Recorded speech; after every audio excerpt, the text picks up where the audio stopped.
don't skip steps. And I think that's true across any artist's journey. So I've managed a few artists in my time and always sort of stuck to that and saw that to be very true of like, you need to try and do as much. I know it's really hard, and I know like constantly being on and creating content can be really, really hard. The worst marketing campaigns are always the ones where I feel like folks think this exists, and maybe it does, but this idea that somebody just went into a room and said, don't worry, we figured out the story behind this. And I think any artist we've ever worked with, it's like there's a story and you help tell it, and the better that you get at explaining your story, and especially digitally, visually, like the kind of content that you create, that's only going to help you to then go employ somebody or work with somebody that's going to be able to do that.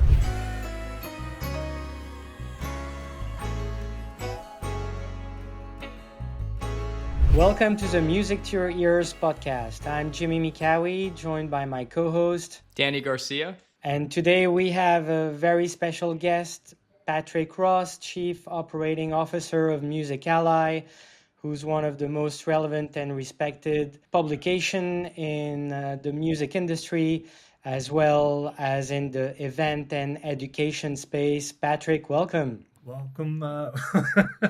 Welcoming myself. Yes, thank you for the big welcome, and nice to be here, y'all. Thanks for the invite. It's an absolute pleasure to have you. I've been very excited about getting you on. Obviously, we've worked in different capacities through the year.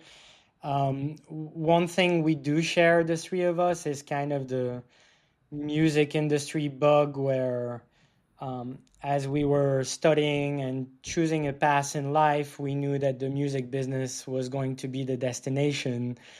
Can you tell us a little bit about your journey and how it all started? Sure. If we're going way back, probably a similar story to a lot of folks, but growing up in Atlanta, Georgia, in a band because I like music, and that sounded like a cool idea. And my father explained in no uncertain terms that that was great, but that I was going to need to get some sort of a business degree.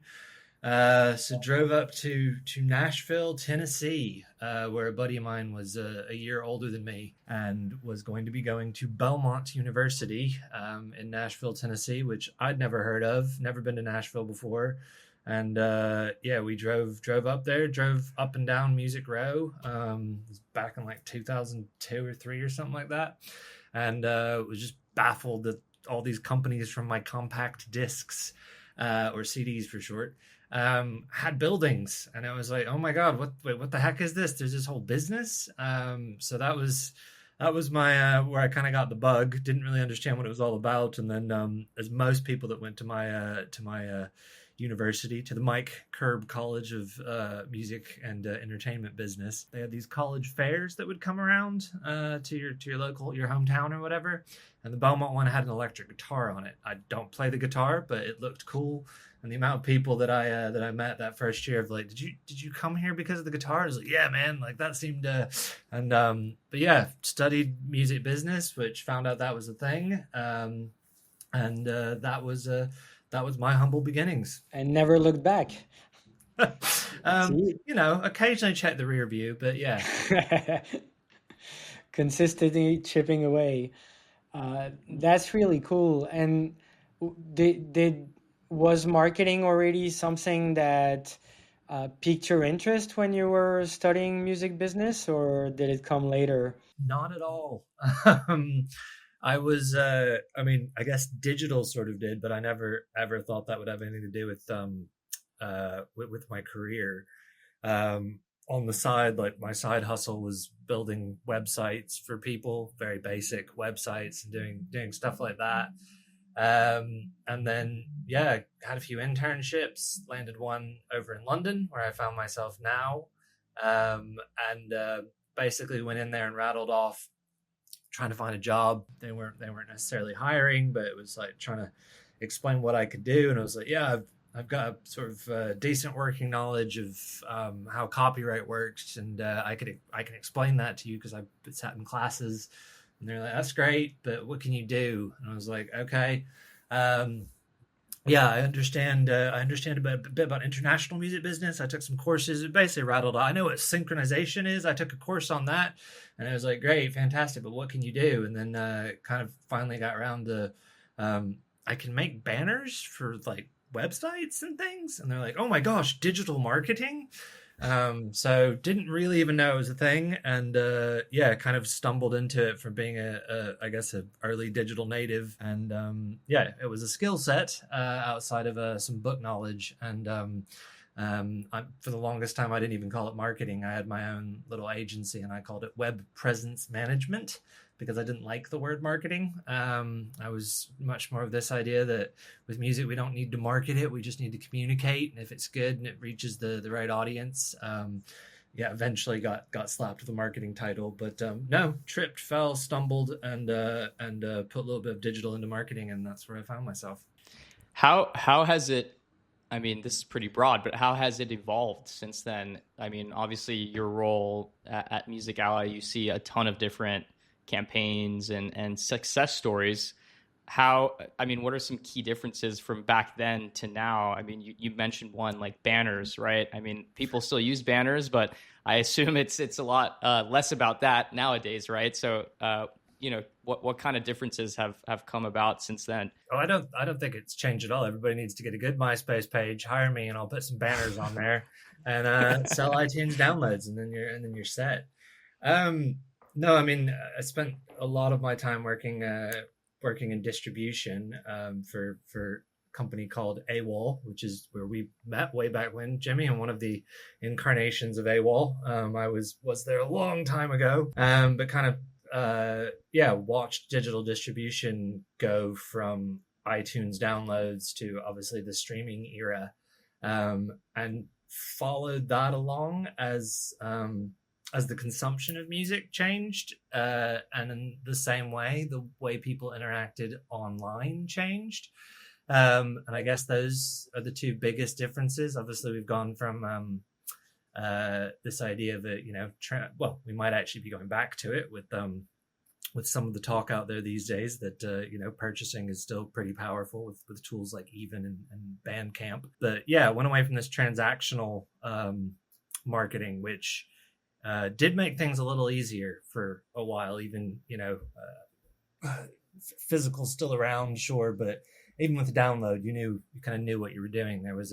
You had to get somebody somewhere once, and obviously now it's much more always on because yeah, leading someone to a stream is certainly not going to be the end all and be all, and getting them to actually transact, interact, whether that is by sharing first party data and signing up to hear more, actually buying a ticket or some merch or whatever that is, has, I guess, is becoming more important. I think for a while we lost sight and kind of thought that streaming had saved everything, and now I think we're realizing it's part of the picture. But yeah, biggest change I suppose is that how we have to interact with fans, and a lot of that's down to the consumption model of streaming, and then also the platforms themselves that we now live on and interact and follow our favorite artists. Makes total sense, and I think I see all different types of approaches to it. Like you have these newer artists that are born in this era, and they kind of are like you said, like native to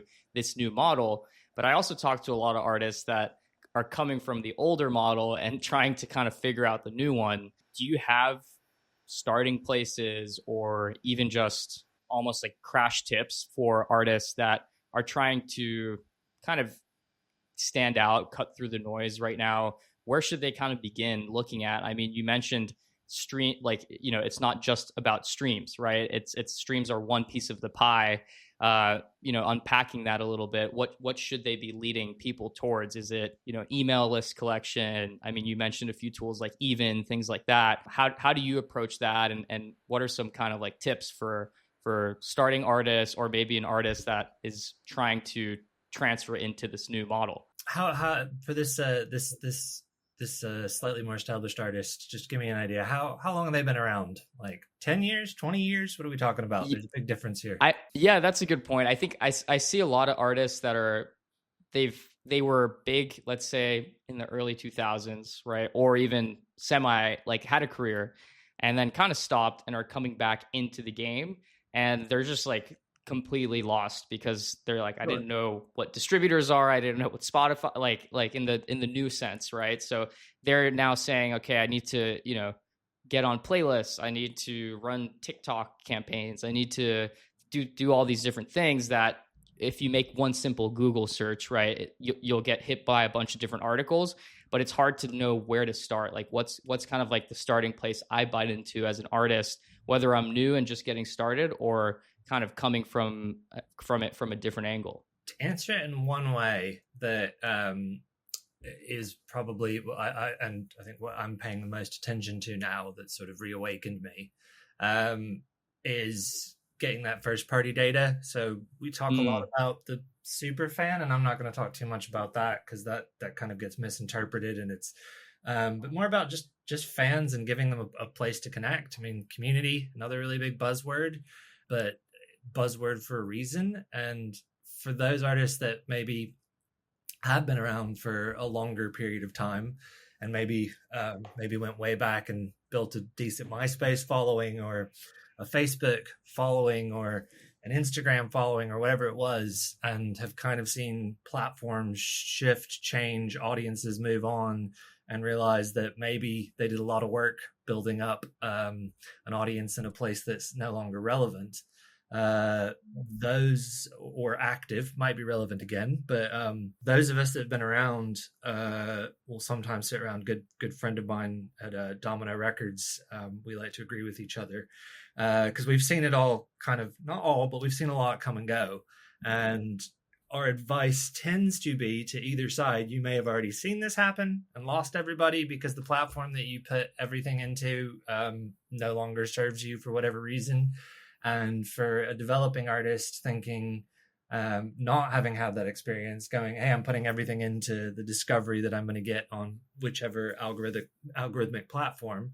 And that discovery is great. And if you can, game those algorithms and create content to be discovered, that's fantastic. But yeah, it's what you do with it and how you draw people in deeper. So first party data, whatever that looks like, there is no one size fits all, which is, I kind of think, what's quite interesting. If your fans are savvy enough to use Discord, it could be Discord. We've seen artists now that have an older fan base using Facebook groups, WhatsApp groups, whatever it is that fits your audience. There's no one size fits all, which is, I think, really cool. Yeah, just making sure that people have a clear understanding of where to go next. Because anybody that's been, dancing the dance for, you saying, from the early 2000s, it gets quite exhausting continuing to try and feed those algorithms. And I see a lot of some of my favorite artists that get that exact kind of era of like early 2000s that are kind of back now, little confused because things have changed, but at the same time, like, they had some level, and I can see some of them making me excited by there's an artist that I've always liked called Ben Queller, and he started getting really digital in like a super nice way. And I think there's some big news that broke, and it was kind of like moving around, and I saw it in different networks, so I started following him, was like, oh gosh, I haven't thought about this guy in years, but he's still here. And I think I liked his Instagram story or commented on a post, and instantly I got a DM that was automated, and it was like, hey, it's me, this is totally automated, by the way, I really appreciate you doing that so I don't have to keep hustling so much, please respond here and you'll sign up to my mailing list. And I was like, yeah, fantastic. And so I think, like, seeing artists like that realize that there's lapsed fans, people that maybe haven't thought about them in a few years, and actually using the whatever they've got release wise or news wise going on to actually jump back into those places, but also make sure that we know well enough that we need to give them a bit of first party data so that they don't just disappear again, and they can let us know if they ever take a hiatus and are ready to come back and give us an announcement. That's fascinating. Thanks a lot, Patrick, because we talk a lot about the authenticity versus best practice when you're an artist, and how to not lose yourself and your soul in trying to tick all the boxes that marketeers, advisors, managers recommend you follow. But you brought up a different perspective to the same problem, which is really understanding your audiences and trying to connect in places that will make sense to them or will make the experience enjoyable. Discord keeps coming back as this kind of new pure platform for connecting, sharing ideas, sharing music sometimes, but as a real community building tool, um, versus TikTok, where the algorithm is kind of king and you're just trying to tickle it and get lucky somehow. And I don't think Discord's for everyone. I don't think I understood it for a while until I actually started using it for gaming. And I play a very strange Marvel game on the Nintendo Switch that doesn't have community features. There's a bunch of us weird people that are still playing a 15-year-old game, and we connect on Discord. But that was the first time I actually kind of understood how it works. I like I say, I'm pretty digital native, but it was a little bit different. So I think that's why it isn't the one size fits all, because I think there's a certain fan base that maybe doesn't understand, because Discord is it's not intuitive for a certain demographic of fan. They can probably figure it out, but it's a very different kind of platform. There's a lot of noise in there if you don't understand all these different servers that you're on, which is why we're also seeing, there's a million community platforms out there. The first one that comes to mind, well, there's things like Chorus. Really like one called Indie Riot, and what they're doing. It's kind of looks like Facebook, but it's all about owning your community. But again, it's not about one of these. It's about like understanding what your audience, how they already engage. Are they already on a platform, or are they keen to download an app or go live somewhere else? What kind of interface would they like? They love the idea of a Discord with hundreds of threads that they can go through? Or do they want it to be really simple with a feed, and be able to have like DMs? And I think that, it's one of, I mean, I'll give credit where it's due, but Aaron Baguki, the big cookie himself, as somebody recently said, the more that we talk, there's always this like taking the time to actually get the data and understand. And the data not meaning like a bunch of ones and zeros, but like, okay, who is this audience? And we've seen that. I talk a lot about the Glass Animals campaign that was very successful. That was a really cool one, and they did exactly that. The White Lies campaign that we've written about, they did exactly that. And there's a whole time of actually asking the fan, understanding like, what do they like, what do they not like, where would they like these things, and then whatever you build or wherever you go, you're kind of like destined for success, because they've said that's what we want, that's what we would like. You know what I mean? And I think too much in the past, it's all been like, oh crap, we need to go be on fill in the blank with algorithmic social media platform because that's where everyone breaks now. And it's like, whoa, maybe, but just check out, is that actually where your audience wants to hear from you? If they do, cool. But if not, maybe ask them where they're spending their time, and don't drag them somewhere else. Completely. Yeah. It seems like, just from hearing you talk, it's like if just bringing it back to an artist looking at 2026, where to start and where to focus on, community building is kind of the, I think, common denominator. And a lot of people say this as well. And I think it's a trend, but it's a trend for a reason, because it works, like you're saying. And I think, a question I had, like zooming out, right, with this idea of trends, in terms of marketing trends, looking, I'm sure you interface with a lot of companies and teams. Where do you think indie teams are over-investing in terms of marketing right now, or under-investing in? I think community is one that kind of comes up as maybe people are under-investing, specifically like at like an indie label or things like that. They may still be caught up in the streaming game, or just chasing the vanity metrics. Do you see any areas where people might be over-focusing on? I mean, from a community perspective, I think that's really the responsibility of manager and artist. And you wouldn't, label can help, and I'm not saying they shouldn't, but at the end of the day, and maybe giving them access, but at the end of the day, the idea of community is something much, much bigger. And I guess one of the things that we're seeing as a bigger industry issue, and the value of this community is like around data ownership. I know we were saying like a friendly indie. Because yeah, sure, all indies are friendly, but not all majors are evil. It's some kind of, this data ownership thing. Regardless, is a big part of the conversation. So I would say that one generally should really be something that the immediate team takes on board, and then of course can give access to. Over investing, I mean, community shouldn't cost that much. Like we say, you could do it as simple as Discord or a Facebook group, or even, email is technically some sort of a two-way street. I don't know that I see people. There's not much money to waste these days. I mean, from what we write about at Music Ally, so over at, on both of our websites, Music Ally Classic, musically.com, or Music Ally Pro, we've got a lot of campaigns, and I spend a lot of time looking through those. And one of our favorite parts of that is, looking at the budget lines and seeing what people did with very small amounts of money. Because when you've got £50,000 and you did a pretty good job, it's like, well, I could have done that too. So I don't know. In the indie space, I don't feel like I see a lot of people wasting too much. And I think one of the interesting shifts, I guess, that we're seeing right now, industry wise, is kind of like the rise of the agency. Marketing agencies and people being able to pick their teams.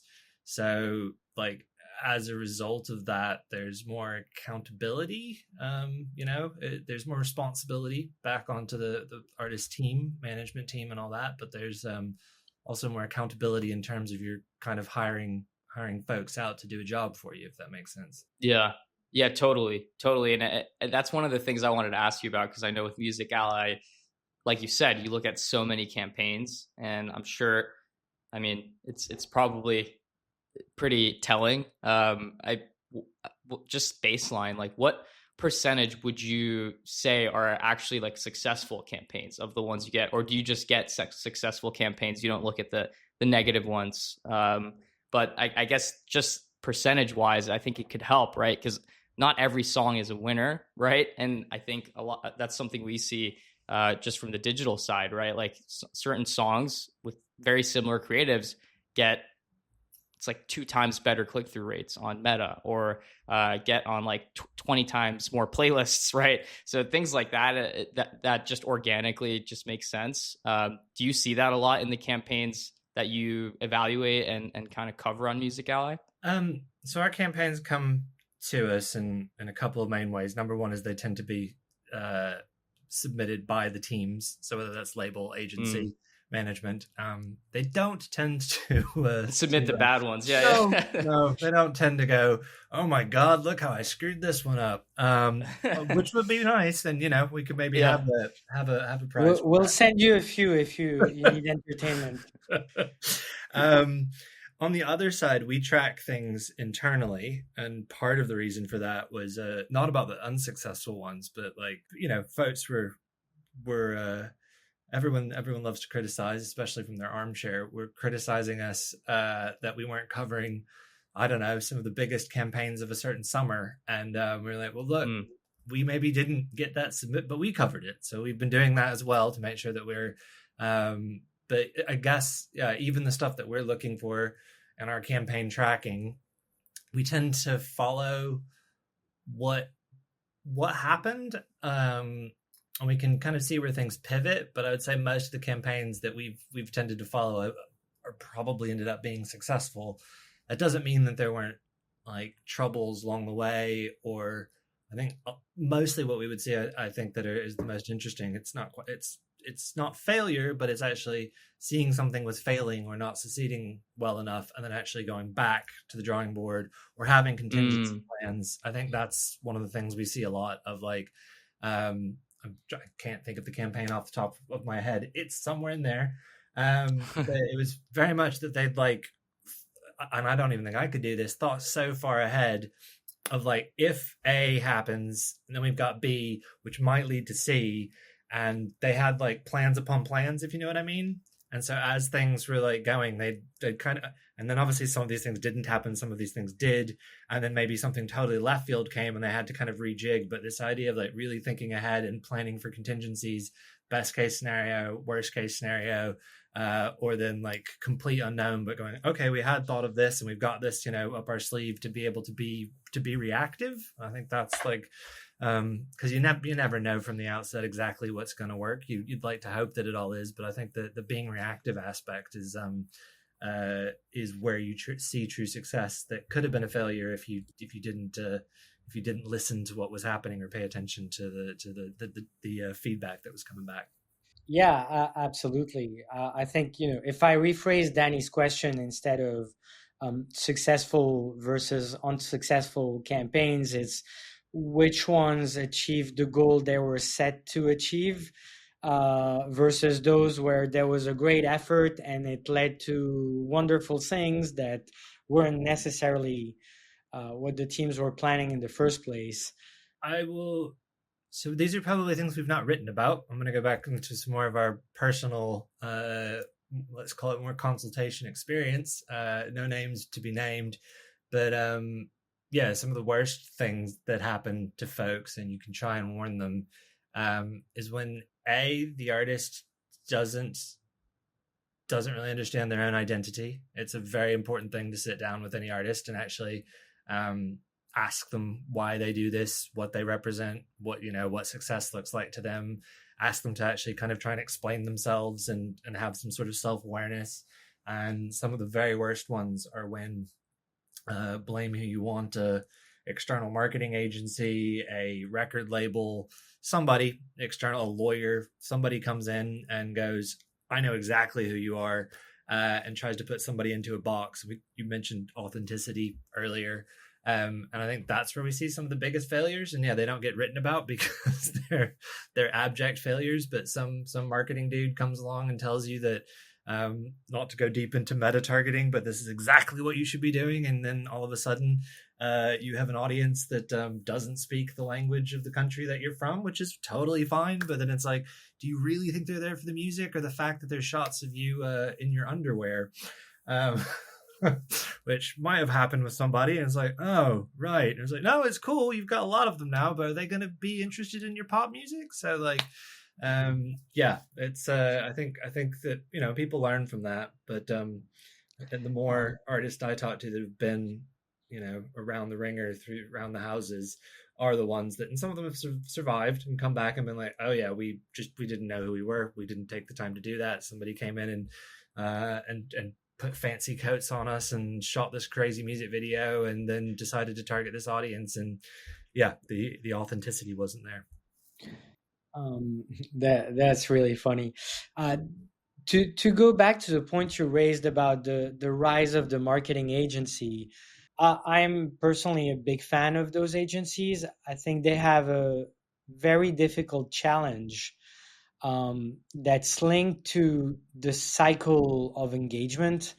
When you're management, when you're team artist, to some extent when you're the record label on a 3-album contract, you can try things with a very long-term view, or understand that some investments might justify themselves as it's just building blocks towards a much better future.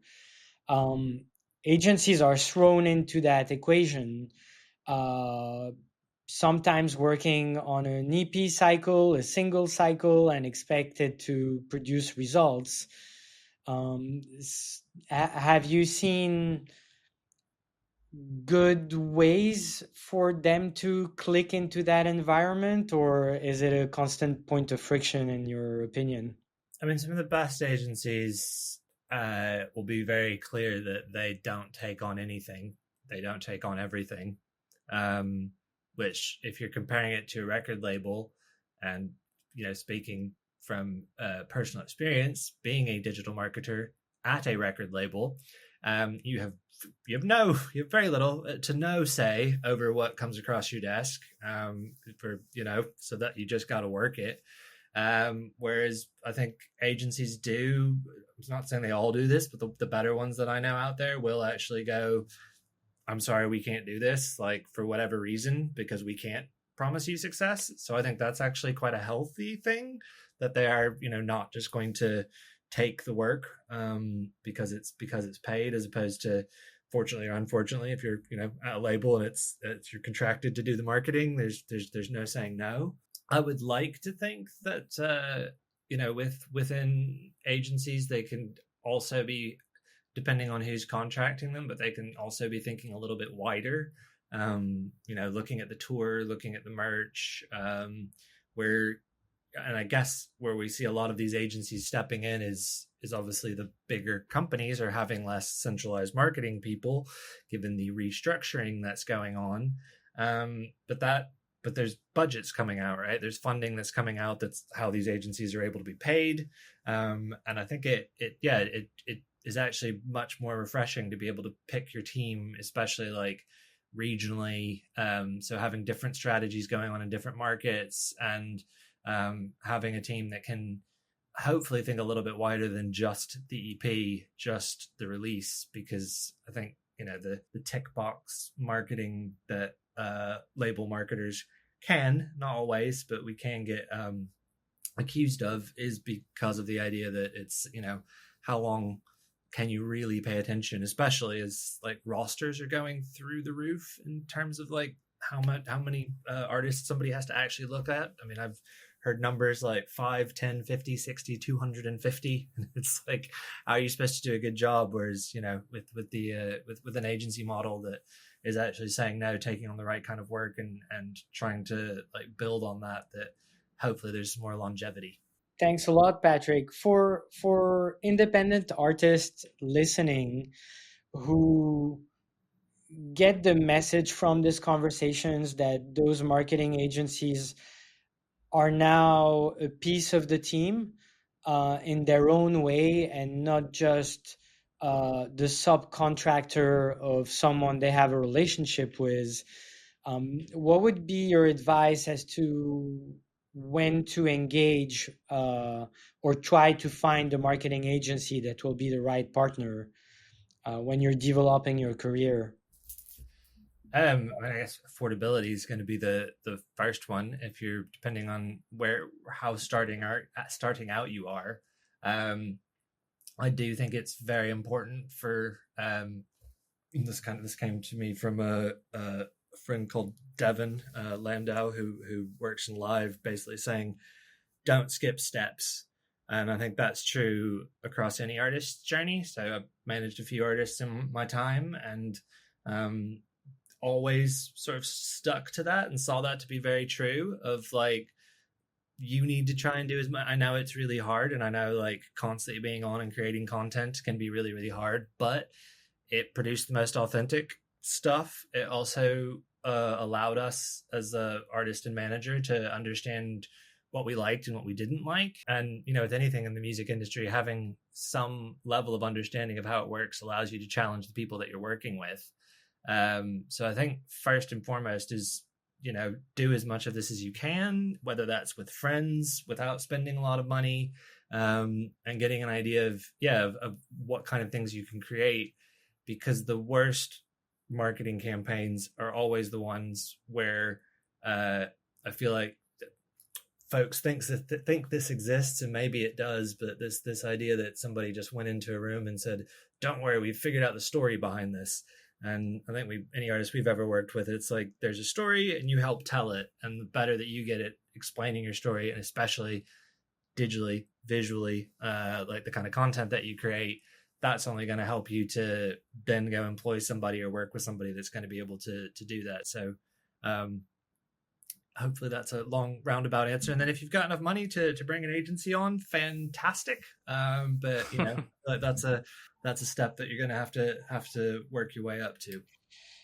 We're not meant to plug Song Tools on this podcast, but there is an alternative and many others as well. Yeah. No, and I think the storytelling point there that you just said is huge, because I think a lot of these independent artists are looking for like hacks. They're kind of like trying to find, they think it's like a switch that you can turn, or something an agency you can hire. But to your point, if there's no good story, and you haven't really fleshed that out, and there's no authenticity, you could hire the best agency in the world. It's not going to work, right? And you might have a good song. So it's like that world building around the track and around the release overall that I think, like you're saying, drives better, more engagement, better results, and everything. Going, looking ahead, I think I always like to ask is you must see a lot of different tools and tech. What are you most excited about looking ahead in 2026 and beyond? I mean, AI is definitely a topic that we can't not mention. But are there other tools? I know you mentioned other ones, and that perhaps in the community building side that people should be looking at, or that you're most excited about. Tools that I'm really excited about. Let me just think of things I've talked about lately. I think there's people are doing very interesting things on Substack. That's not the most out there, but I do. No, that's not a lot of people think about it in the music industry context, though. I think, I think for an artist, it could be really interesting. Yeah, storytelling. We're seeing a lot of folks. They're doing it's for writing, right? And it has a donate, like it's got a Patreon model or whatever. It's got that's built into it, and I think we've seen some very interesting things where people are putting their behind the scenes on there and actually writing blogs about what they're creating and doing the storytelling in Substack, which is quite natural. I think that's a very interesting one. Other tools wise, I guess just to kind of what we were talking a lot about at Music Ally, and we keep talking about, is gaming experiences, especially UGC games, which hopefully folks know what those are, especially within Roblox and Fortnite, but not the big kind of tentpole moment stuff. That's great when you can get there, but just actually partnering with indie games companies. When we bumped into each other in Atlanta, Jimmy, I went out to see a video game studio called Resurgence. That's a video game studio in Atlanta. Nice folks, and they built some interesting games.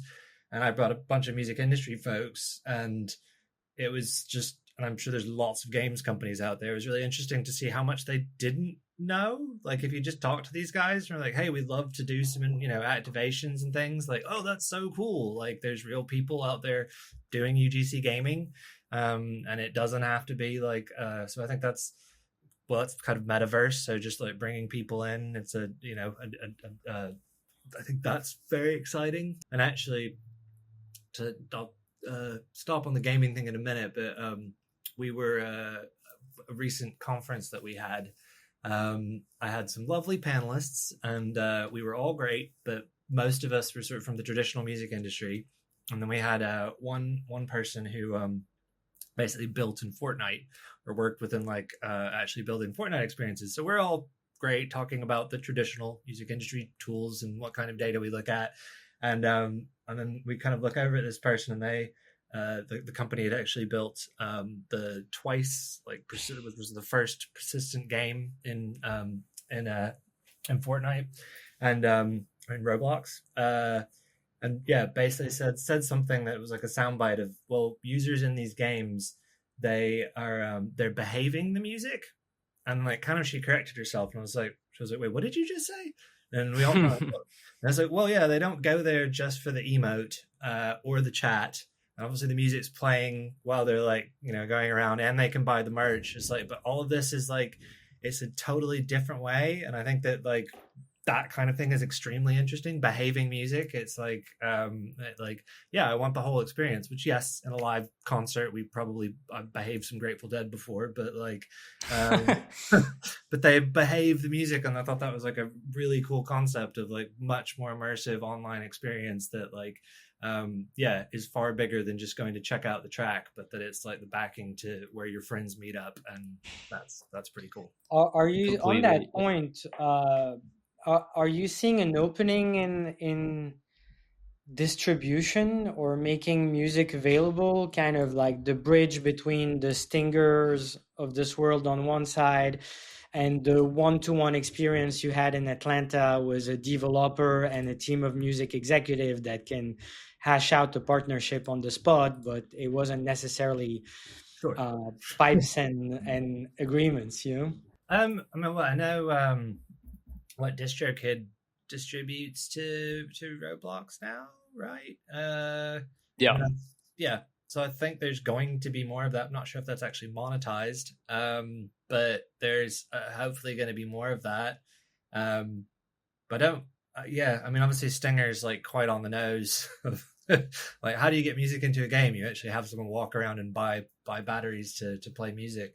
No, I haven't seen it being as widespread. I think you do have to kind of invest in like infrastructure, or I mean the Glass Animals example, to go back to that one again, where they actually built they set their tracks free, which was like one of the most interesting things about that campaign. There's a whole lot, and I've been talking about it like a lot, but I just caught that angle.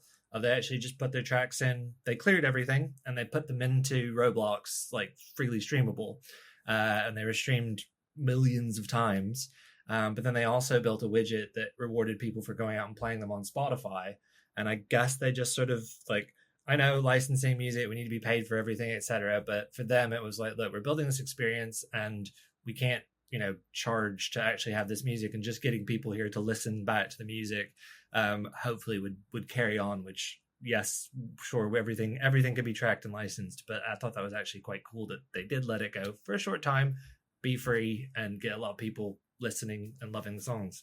Completely. And I like, to your point, I think back to the tracks or the games that I used to play, like, Guitar Hero is on the nose, right? But all of those songs have transcended like my whole generation, right? Like everyone knows these songs that were from like the 60s and 70s, which we probably shouldn't know, but you do. And Grand Theft Auto is probably another example where they've done a really amazing integration with music on the radio while you're driving. And, there's been hits resurge and deep cuts turn into hits through those different, games. And obviously those are licensed, but to your point, as an indie artist, you can work with like an indie game developer and cut a deal with them to just kind of get that exposure early on, right? And I think that's a huge thing that a lot of people are overlooking. And there's also thinking of other opportunities. It's more advertising focused, but you can actually do a lot more buying of ads in games.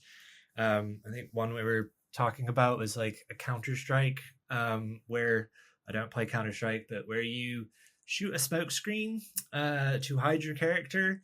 And an artist actually booked out the smoke, paid for an ad around the smoke screens. The smoke turned red, which was the color of his track. And when it came up, it actually played the song. And this was like a paid for. This was not a licensed, if you know what I mean. Because yes, the Tony Hawks of the world and the Guitar Heroes, those are all great. But obviously that took. But this is just there's more of those opportunities. I think that Roblox has just extended its ad studio, so you can actually do like insertions and programmatic. So there is going to be more opportunity to actually put multimedia in front of people into these universes, albeit pay to play. But like, they're interesting ways of getting your music into a game, even if it's ad funded. Yeah, I mean that's huge, because it's just gonna drive, I think, that discovery and that like stickiness that it's hard to get, honestly, on streaming services and just the traditional consumption methods of music right now. It's hard to get that type of stickiness. But yeah, I mean, Jimmy, how do you think we should how are we looking on time right now? I think it's time for your favorite question, Danny. Yeah. I would love to ask you, Patrick, we end on this question always. What's the best piece of advice that you've received in your career or beyond that you'd love to impart to our listeners? What is the best piece of advice that I've received?